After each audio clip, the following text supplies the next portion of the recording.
Vivimos en un mundo en constante cambio que usted merece entender, porque es imposible interpretar la realidad que vivimos sin conocer cada uno de sus colores. Porque muchos son los tonos de la actualidad. Presentamos Matices. Una producción de Noticias Monumental.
La radio de Costa Rica, ¿qué tal? Muy buenas tardes, bienvenidos a Matices, yo soy Randall Rivera y les agradezco muchísimo que nos acompañen hoy martes, arrancando semana laboral, hoy en horario especial por la transmisión deportiva que tiene hoy Radio Monumental. Así es que hoy estamos de 12:30 a 1:30 de la tarde. Gracias por estar con nosotros. Estamos en radio donde nos escuchan, estamos en Facebook en la cuenta de Noticias Monumental y estamos una hora después de que se acabe el programa, estaremos en los servicios de podcast como Google Podcast, Apple Podcast y Spotify. Así es que muchas gracias, no deje de buscarnos como Matices y ahí se irán a los podcasts. Hoy, en medio del horario especial que tenemos, yo quería mostrarles algunas cosas de lo que está pasando en el mundo. Existe, yo sé, y aquí en Costa Rica también, y cada vez que toco este tema se enardece, digamos, alguna gente, es el tema de Bukele en El Salvador, de Nayib Bukele, el presidente de El Salvador, que innegablemente es el presidente más popular de Latinoamérica. O sea, eso es indudable además o incuestionable que los salvadoreños han sentido un cambio y también es incuestionable que el gobierno de Bukele ha recibido críticas, particularmente respecto al respeto a la institucionalidad y el respeto a los derechos humanos. Se hizo un foro, a mí me pareció muy interesante, lo escuché y me pareció muy interesante, yo dije, tengo que compartirlo con la audiencia, independientemente, digamos, de que ustedes estén a favor o en contra de Bukele, son puntos muy interesantes. Yo les pido que lo escuchen, les pido además que vayan comentándome a través de Facebook qué les parece, porque a mí sí me parece un tema interesante. Por eso les decía, es innegable que hay una mejoría en lo que viven los salvadoreños en El Salvador. Hay una altísima aprobación del trabajo de Nayib Bukele, pero también es cierto completamente que existen cuestionamientos serios sobre el respeto a la institucionalidad y a los derechos humanos en El Salvador. Así es que hoy dedicaremos la primera parte del programa a este tema. Lo escuchamos y lo vemos, el foro sobre Bukele. Ha pasado más de un año desde que el presidente Nayib Bukele ordenó ejecutar el régimen de excepción en El Salvador, una medida que suspende derechos constitucionales de los ciudadanos, pero que, según el gobierno, es la única forma de controlar la violencia y las pandillas. Aunque muchos aprueban la gestión de Bukele, otros advierten sobre lo que llaman el deterioro institucional del país. Claudia Saldaña amplía la información. Con la implementación del régimen de excepción, el gobierno de Nayib Bukele ha capturado a más de 70,000 presuntos pandilleros. Algunos opinan que la excepción se ha vuelto regla, pues esta se ha prorrogado 16 veces. No obstante, muchos salvadoreños apoyan la iniciativa. Yo estoy tranquila porque jamás habíamos vivido así en paz y tranquilidad como ahora. Ahora ya podemos andar en diferentes zonas del país, algo que en años anteriores no se podría hacer. Organizaciones de la sociedad civil señalan cientos de denuncias de violaciones de derechos humanos de los capturados. Los informes reportan maltrato, torturas y hasta muertes en las cárceles salvadoreñas. Por ello, algunos jóvenes temen al régimen de excepción. tanto que prefieren no mostrar su rostro para expresar su descontento con los planes de seguridad. Se están viendo cada vez más actos de abuso de autoridad.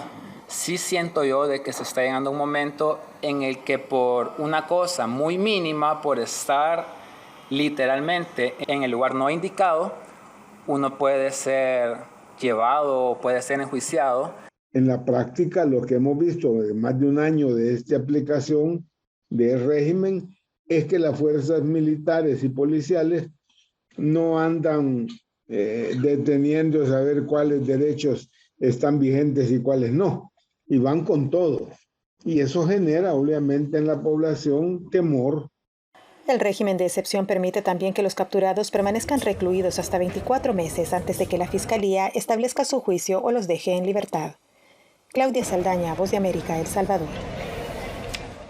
Y bien, ahora para analizar el tema me acompaña el doctor Guillermo Gallegos. Él es vicepresidente de la Asamblea Legislativa de El Salvador, diputado del partido GANA, agrupación afín al presidente Nayib Bukele. Y aquí en Washington, Adam Isaacson, quien es el director del programa de Veeduría de Defensa de la Oficina de Washington para América Latina, WOLA.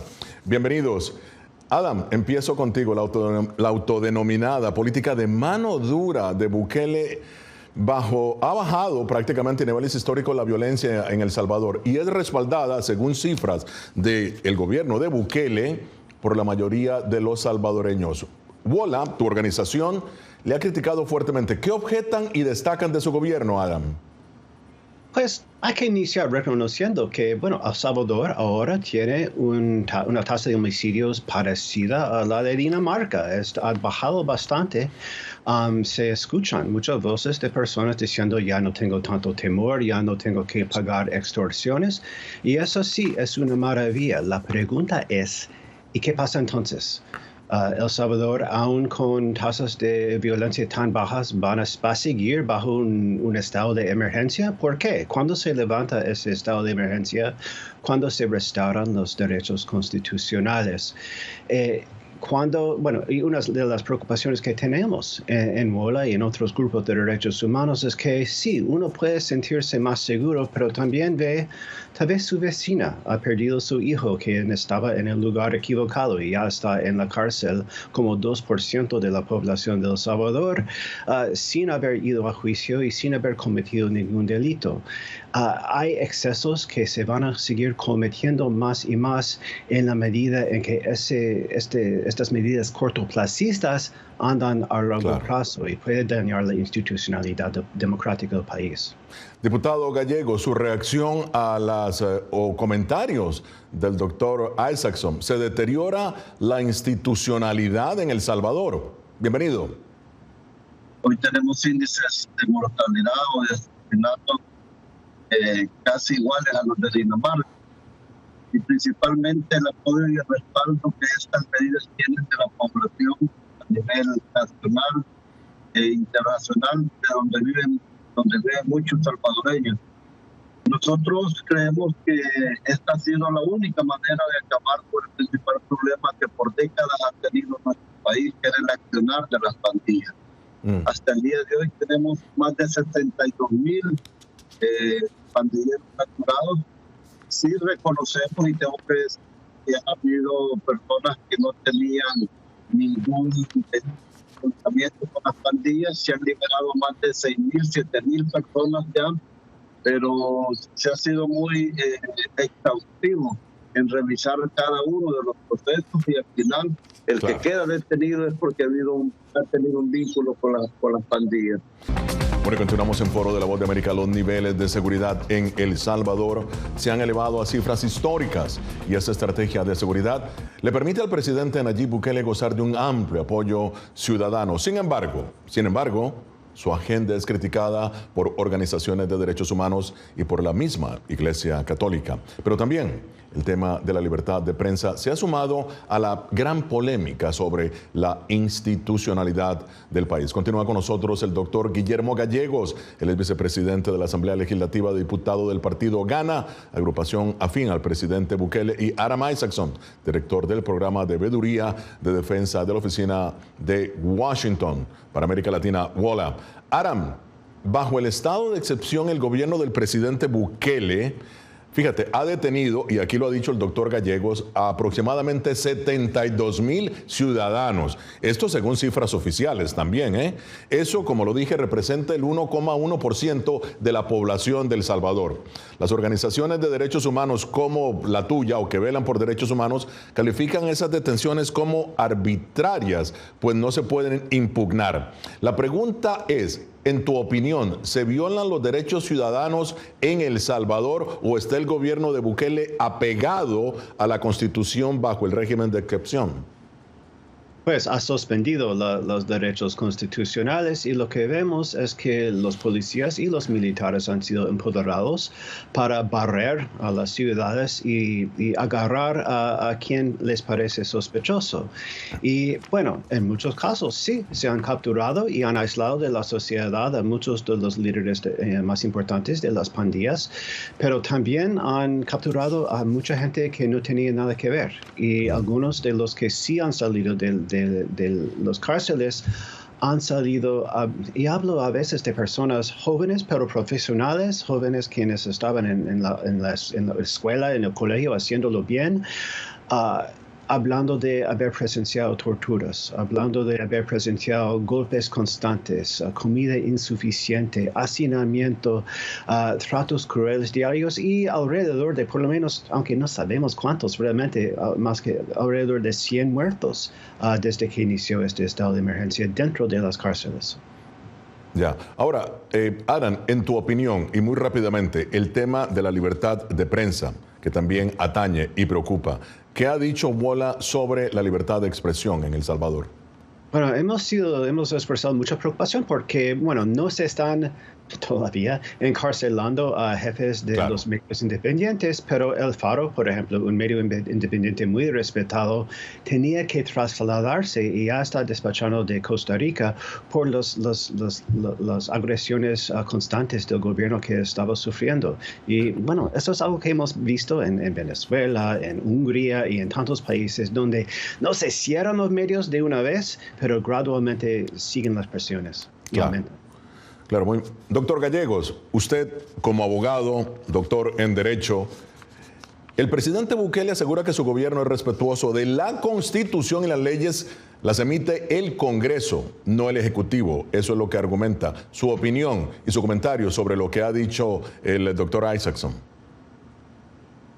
Bueno, en primer lugar, no es que se han derogado todos los derechos constitucionales que tenemos los salvadoreños. Se han derogado 3 derechos constitucionales: derecho a asociación, se ha ampliado el término para detener a una persona en vías de investigación de 3 a 15 días y además se permite ahora interceptar cualquier tipo de correspondencia o llamada telefónica sin que un juez lo permita. Esto para agilizar o poder tener mejor efectividad en las capturas. Nosotros quizás como salvadoreños, los que hemos vivido aquí y los que han sufrido principalmente el problema de la delincuencia directamente, avalamos y respetamos estas decisiones que estamos tomando dentro de la Asamblea Legislativa.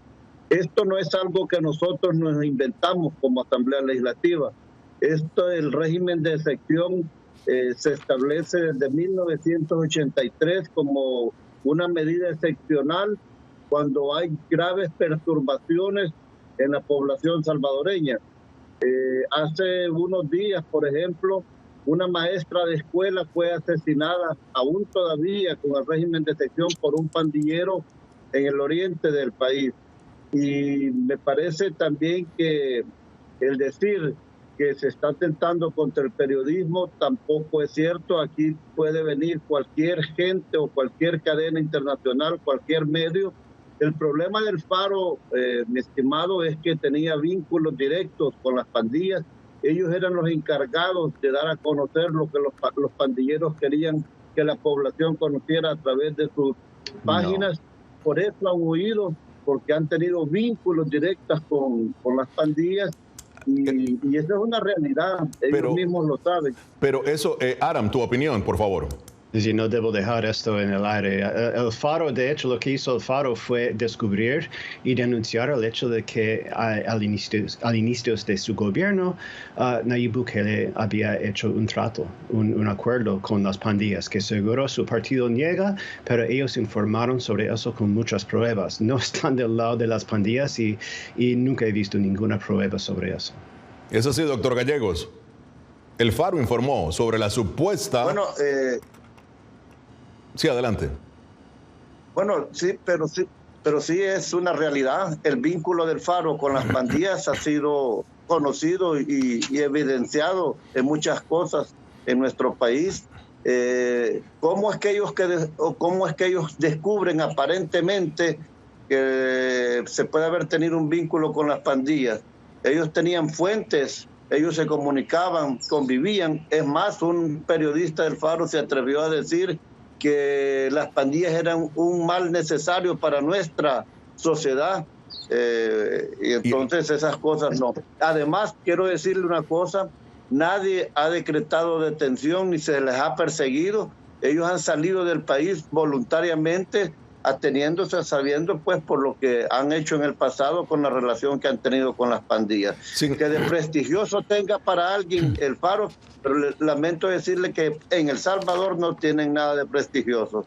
Pero el Faro precisamente ha sido un medio, y aquí es donde, permítame, doctor Gallegos, sí, como usted lo dice, ha mantenido supuestos vínculos con pandillas, pues deberían tener las pruebas y realizar el debido proceso, ¿no? Si es así. Pero bueno, esto vamos a continuar más adelante este debate, porque ahora vamos a ver lo que opina el salvadoreño sobre el gobierno de Nayib Bukele. Vean esto, este es el salvadoreño común. El 61,6% de los ciudadanos salvadoreños aprueba mucho la labor del presidente, seguido de un 29,4% que aprueba algo de su función. El 3,7% desaprueba mucho y el 3,2% desaprueba algo. Es decir, 91% de la población de El Salvador aprueba la función del mandatario. Diputado Gallegos, pese a las críticas de organismos de derechos humanos que acusan al presidente de violar derechos fundamentales, su popularidad es la más favorable de presidente alguno en la región. Su análisis rápidamente. No, es justamente porque se ha resuelto el problema quizás que por décadas había golpeado más a la población salvadoreña, que era el de la inseguridad generada por las pandillas. Y esto la población lo agradece y por eso son los altos porcentajes de aceptación del presidente por parte de la población.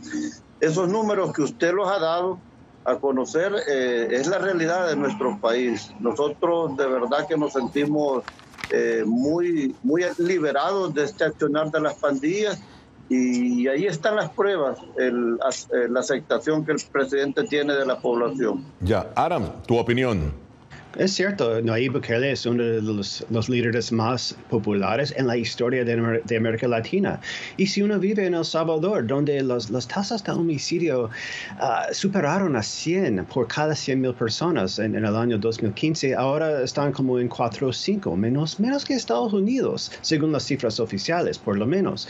Y por eso sí, claro que está bastante popular en este momento. La pregunta es qué pasa en 1 año y 2 años, cuando Bukele sigue con una supermayoría de la Asamblea, sigue con una supermayoría ya de las Cortes, se puede seguir en la presidencia para rato. ¿Qué pasa cuando hay un régimen de excepción, pero se acaban los pandilleros a quien detener? ¿Dónde se van a dirigir esas fuerzas de seguridad? Los que se atrevan a criticar el régimen, eso es la preocupación. ¿A dónde va la democracia de El Salvador? Muy bien. Continuamos con Foro de la Voz de América. Esta semana el secretario de Estado de Estados Unidos, Anthony Blinken, se reunió con la canciller de El Salvador, Alexandra Hill Tinoco, quien vino de visita a Washington. Esto fue lo que dijo el secretario Blinken al respecto.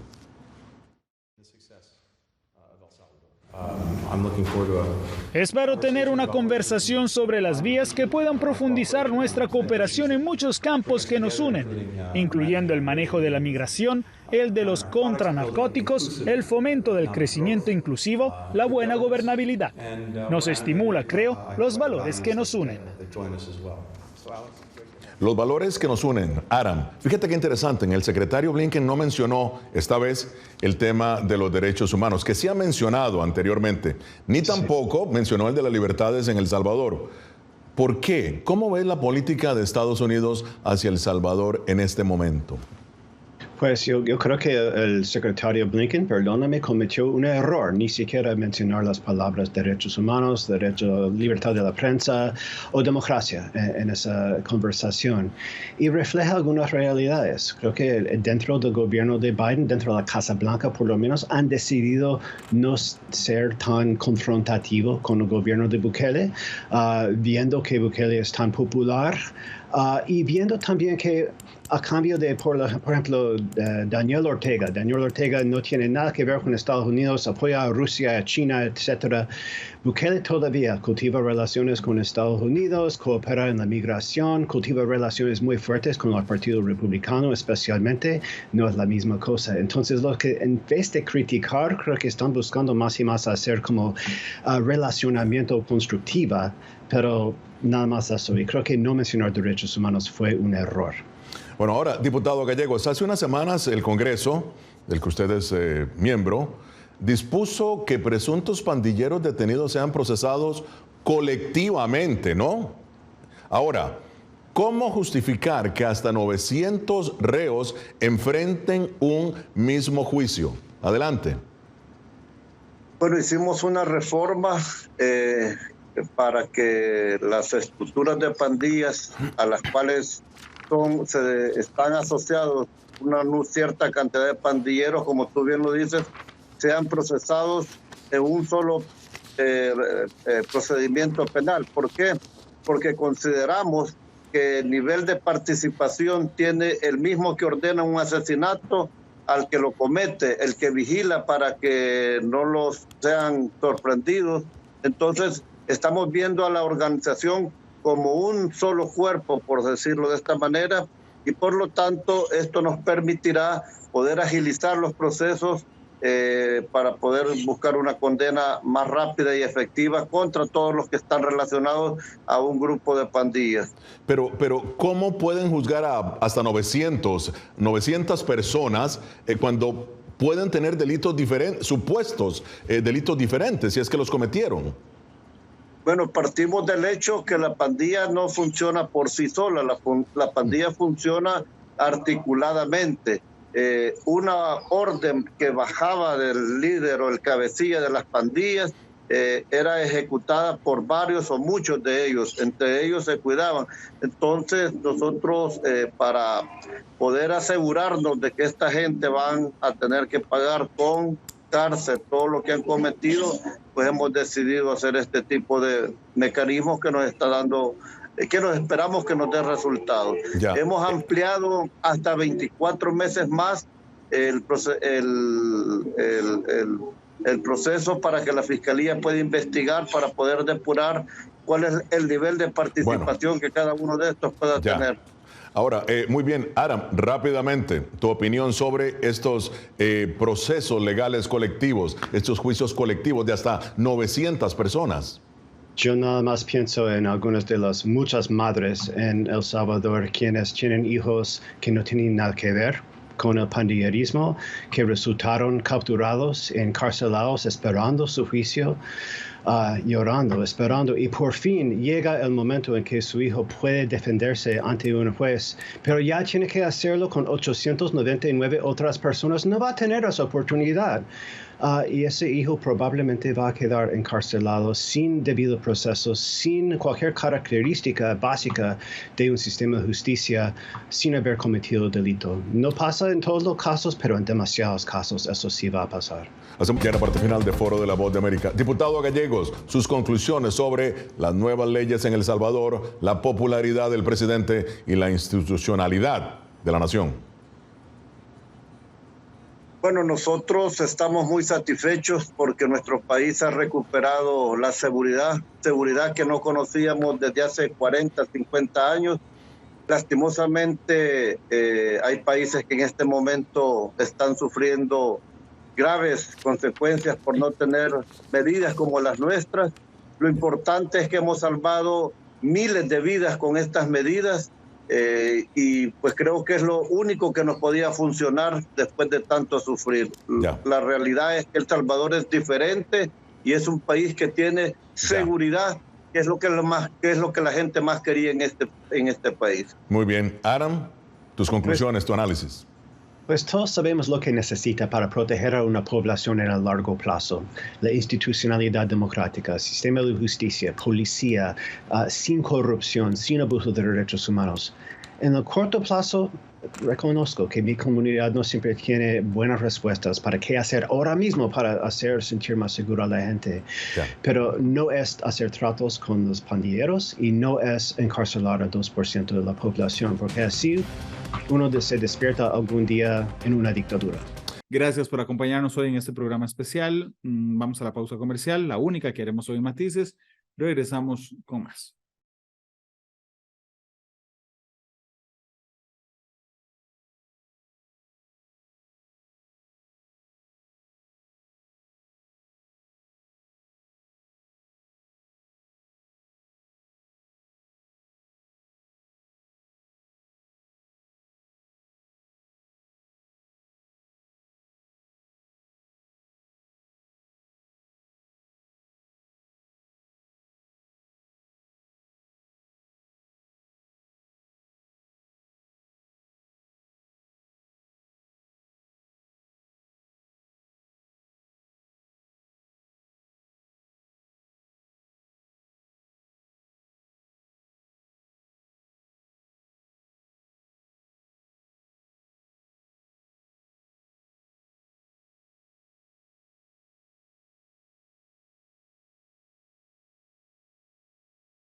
La Radio de Costa Rica, gracias por estar con nosotros. Estamos en Matices hoy en horario especial de 12:30 a 1:30, recordándoles que una hora después de terminado el programa, es decir, hoy más o menos a las 2:30, estarán libres los podcasts del programa de hoy, el episodio nuevo del programa de hoy, para que usted lo escuche en línea o lo descargue. Esta segunda parte, así como dedicamos la primera parte al tema de Bukele, esta segunda parte quisiera mostrarle algunas historias y temas que están marcando la agenda internacional.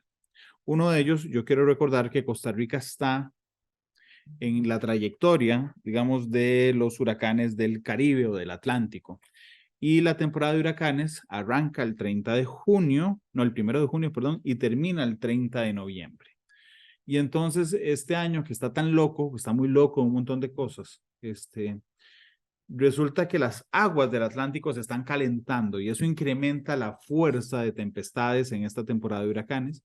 Esto según el gobierno de los Estados Unidos. Los meteorólogos señalan la posibilidad de que desde ya y hasta el 30 de noviembre, que les contaba, termina la temporada de huracanes, se registren al menos 11 huracanes peligrosos. Así es que yo quería compartir este tema con ustedes.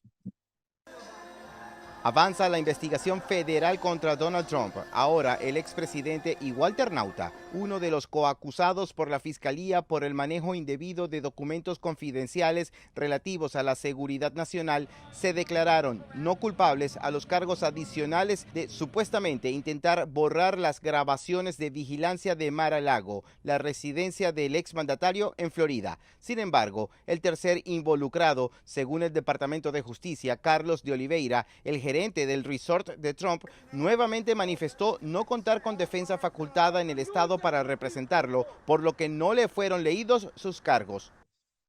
Aquí estamos hablando de 4 cargos, básicamente obstrucción de justicia, ocultamiento de información y haberle mentido a los investigadores por el caso de los documentos secretos que estaban en el Mar del Lago y que él de alguna u otra manera ayudó, o dicen los fiscales, al presidente Trump a ocultarlos. El exmandatario renunció a su derecho de comparecer en persona en la audiencia, facultando a su equipo legal para representar su declaración ante los cargos agregados en el expediente. He recibido una copia de la acusación y la declaración es no culpable de los cargos. Carlos de Oliveira se presentó días atrás en la sede federal del Circuito del Sur de Florida en Miami. Allí debió ser diferida la audiencia por contar con una defensa registrada fuera de la jurisdicción de Florida.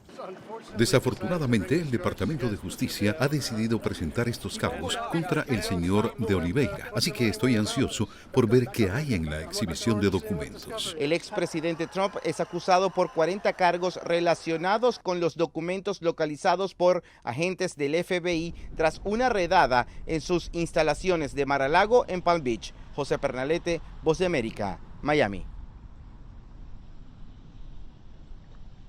Digamos en el tema del clima, julio, el mes pasado nada más, fue el mes más caluroso del planeta desde que se tienen registros con una temperatura promedio de 16,95 grados centígrados. Esto según la Organización Meteorológica Mundial.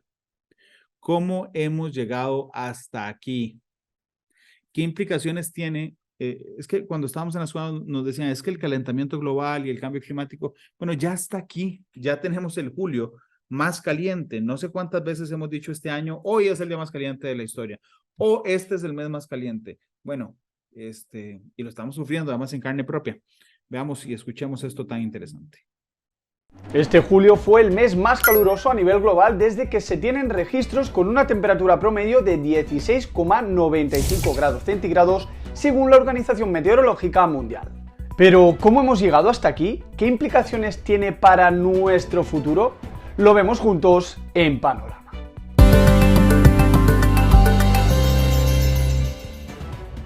Los datos utilizados para rastrear estos registros se remontan a 1940, pero muchos científicos aseguran que es casi seguro que estas altas temperaturas sean las más cálidas que el planeta ha visto en 120.000 años. Esto es porque sabemos de milenios de datos climáticos extraídos de anillos de árboles, arrecifes de coral y núcleos de sedimentos marinos profundos. Julio de 2023 ha sido el mes más caluroso jamás registrado y es bastante más cálido que en años anteriores. En julio se juntaron varios eventos extraordinarios.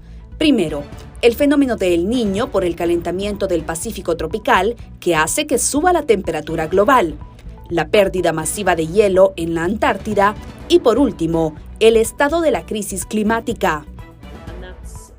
Eso es como resultado de que el ser humano emita gases de efecto invernadero a la atmósfera a través de nuestro sistema energético, nuestros automóviles y la quema de combustibles fósiles. La propia ONU advierte de que este calor de récord es insoportable. El cambio climático está aquí, es aterrador y es solo el comienzo. La era del calentamiento global ha terminado. La era de la ebullición global ha llegado. El aire es irrespirable, el calor es insoportable. Un claro ejemplo de esta situación extrema es la ciudad de Phoenix, en Arizona, que ha establecido un nuevo récord en julio. Más de 31 días seguidos a más de 43,4 grados centígrados, es decir, 110 grados Fahrenheit. Esto supera el récord anterior de 18 días establecido en junio de 1974. Estamos viendo que estas olas de calor, como las que estamos experimentando actualmente en el suroeste, son más intensas, más frecuentes y de mayor duración. En otras grandes ciudades, como en Nueva York, los habitantes no saben cómo resguardarse de los riesgos de las temperaturas extremas. Es irreal. No puedo creerlo. Hace demasiado calor. Simplemente hace demasiado calor. No puedo ir a ningún lado sin sudar. Siento que realmente no puedo ir a ningún lado sin sudar. En el metro, la estación de metro es un sauna. Precisamente la manera en la que están construidas las grandes ciudades es uno de los motivos de esta preocupante situación. Construimos ciudades con muchos estacionamientos en las calles y edificios que pueden causar un calentamiento de un par de grados centígrados. Es por eso que la Universidad de California en Los Ángeles ha puesto especial atención en el aprovechamiento de sombras en las ciudades. Nos enfocamos en el tema de las sombras. Es una solución de enfriamiento pasivo simple que se puede implementar muy fácilmente. De todos modos, la realidad es que la frecuencia de las altas temperaturas sigue acortándose con el paso del tiempo y, según los expertos, los veranos tan calurosos serán algo habitual. ¿Y ustedes? ¿Cómo han vivido esta ola de calor? ¿Creen que los gobiernos deberían mejorar sus estrategias contra el cambio climático? No olviden compartir sus opiniones aquí en los comentarios y si tienen amigos o familiares preocupados por la crisis climática, compartan este vídeo. ¡Hasta la próxima!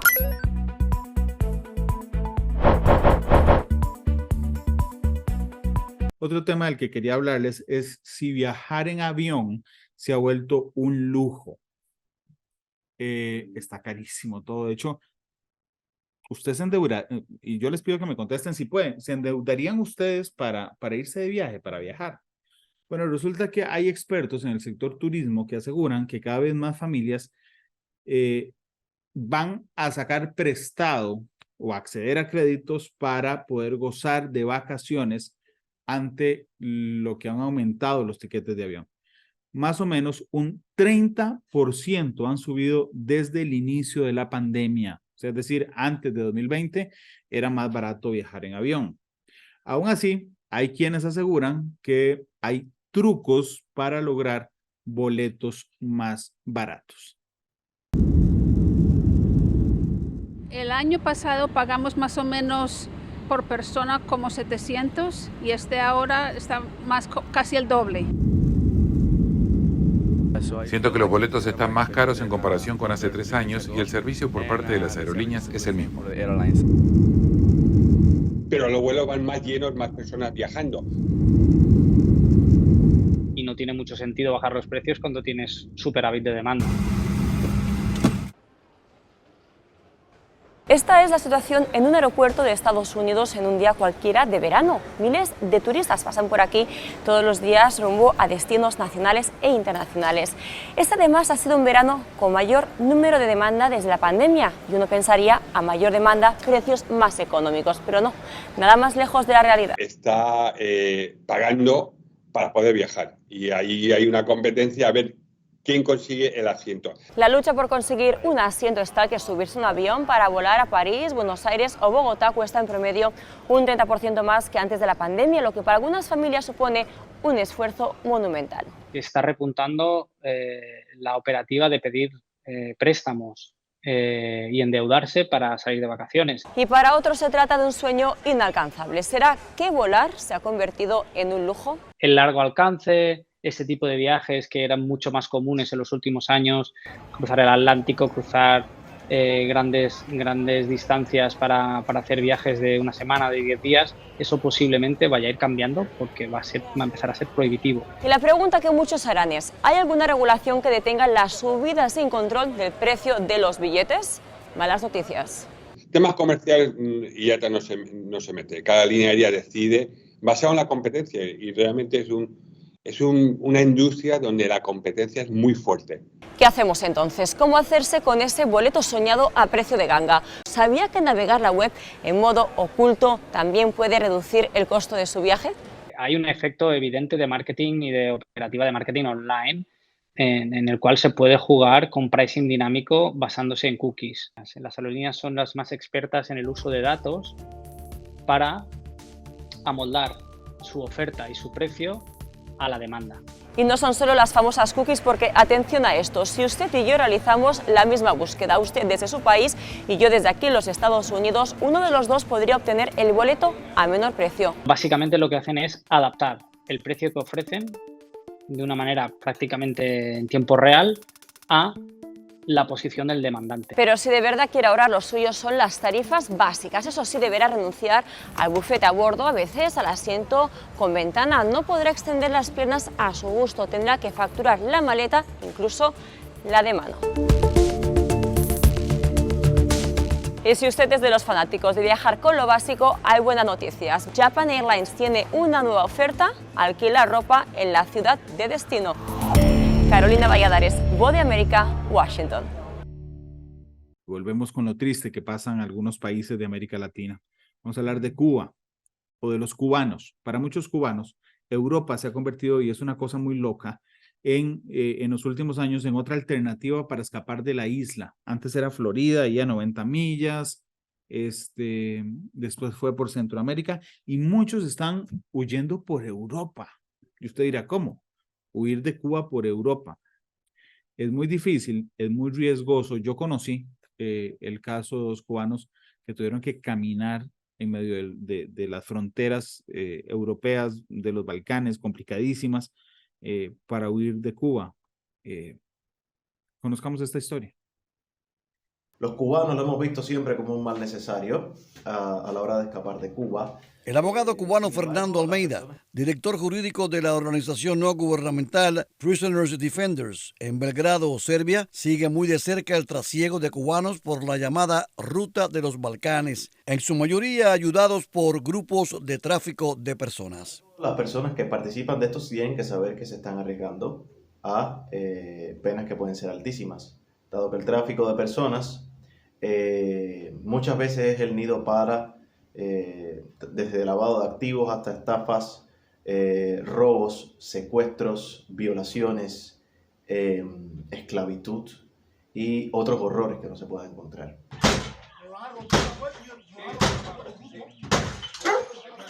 En días recientes se conoció del arresto de 62 ciudadanos acusados de tomar parte en una organización de trata de cubanos con destino a España. De los apresados, 25 son cubanos que utilizaban documentación falsa.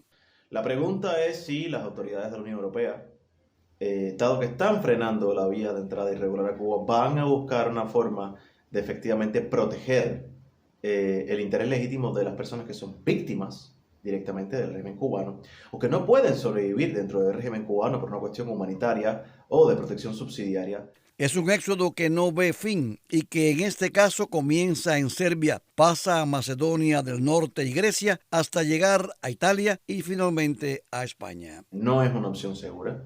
Esta red ayudó al menos a 5.000 cubanos a ingresar en países de la Unión Europea sin documentos, a un costo de $9.000 por persona.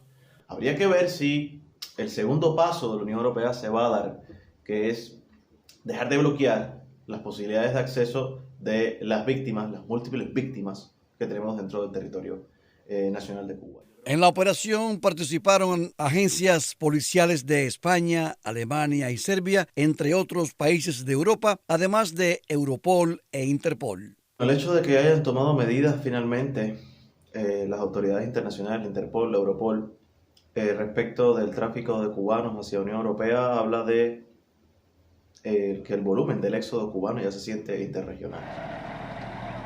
Mientras tanto, el gobierno de Estados Unidos ha reiterado las consecuencias de la inmigración ilegal.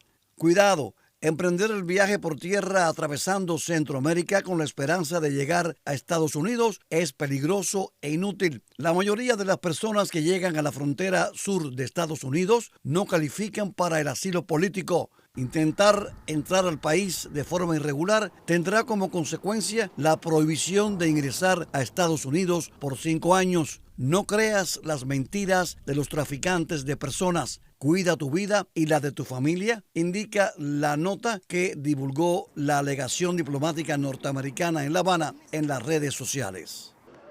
Ricardo Quintana, Martín Noticias. Gracias por acompañarme hoy, que fue una edición especial de Matices. Espero de verdad que les haya gustado, que les pareciera interesante. Hoy voy a compartir con ustedes una de mis canciones favoritas, es de Emanuel, se llama Toda la Vida. Yo la canto a galillo pelado, no lo cantaría al aire porque canto muy feo, pero gracias por acompañarme hoy. Los espero mañana, también en horario especial en Matices. Feliz tarde, hasta luego. Todas las perspectivas, cada punto de vista. Exploramos la realidad y cada uno de sus tonos. Esto fue Matices por Radio Monumental.